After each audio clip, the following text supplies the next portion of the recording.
Egg rice செய்ய போகிறேங்க. அதுக்கு தேவையான பொருள் பார்க்கலாங்களா? பச்சை மிளகாய், ஒரு பெரிய வெங்காயம், ஒரு தக்காளி, ஒரு முட்டைக்கோஸ், இதெல்லாம் தான் இதுக்கு தேவையானது. நம்ம அதுக்கு தேவையானது கட் பண்ணிக்கலாங்க. காய்கறியெல்லாம் கட் பண்ணியாச்சுங்க. நம்ம இனி அடுப்பு பற்ற வச்சுக்கலாம். எண்ணெய் ஊற்றிக்கலாங்க.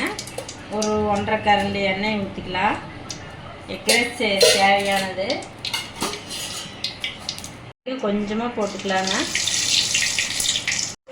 கடுகு பொரிஞ்சிருச்சு. நம்ம கட் பண்ணி வச்சுருக்கிற வெங்காயம் போட்டுக்கலாங்க.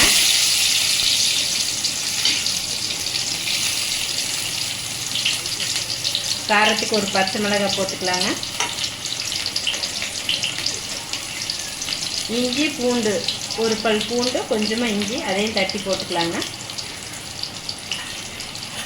எண்ணெயில் வதக்கிக்கலாம்.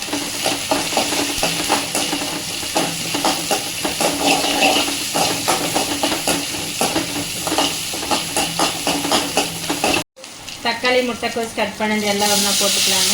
அதையும் போட்டு நல்லா வதக்கிக்கலாங்க.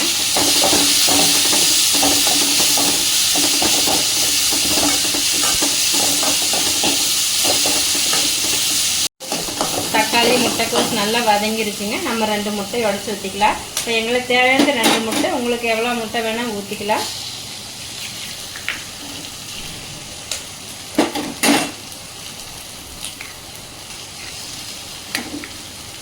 நான் இப்போ 2 ஆளுக்கு சாப்பிட்ற மாதிரி செஞ்சுட்டுருக்குறேங்க.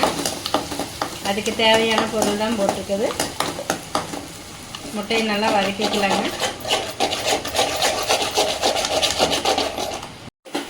பாருங்கள், முட்டையை நல்லா வதக்கியாச்சு. இப்போ நம்ம என்ன பண்ணலாம், சாப்பாடு போட்டுக்கலாம்.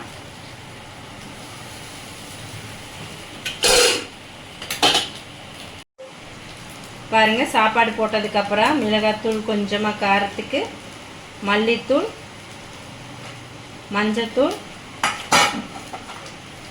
சில்லி பவுடர், மிளகாத்தூள், தேவையான சால்ட்டு, பாதியா சால்ட்ஸ் கொஞ்சமாக ஊற்றிக்கலாங்க.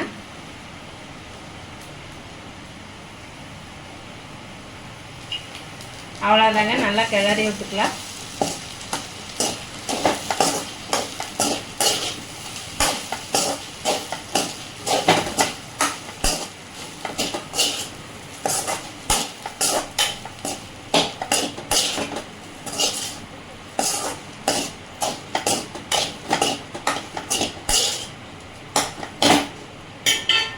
அவ்வளோதாங்க, ரெடி ஆயிடுச்சு முட்டை ரைஸ். அவ்வளோதாங்க, ரெடி ஆயிடுச்சு. நம்ம நீ சாப்பிட்டு பார்க்கலாம், உப்பு காரமெல்லாம் டேஸ்ட்டாக இருக்குதுன்னு. கொஞ்சம் சாப்பிட்டு பார்க்கலாங்க. உப்பு காரமெல்லாம் சாப்பிட்டு பார்த்தா உப்பு காரமெல்லாம் நல்லா டேஸ்ட்டாக இருக்குது, நல்லா இருக்குது. நீங்களும் இது மாதிரி செஞ்சு பார்த்துட்டு கமெண்டில் எப்படி இருக்குன்னு சொல்லி லைக் பண்ணுங்கள். மறக்காம சப்ஸ்கிரைப் பண்ணிடுங்க.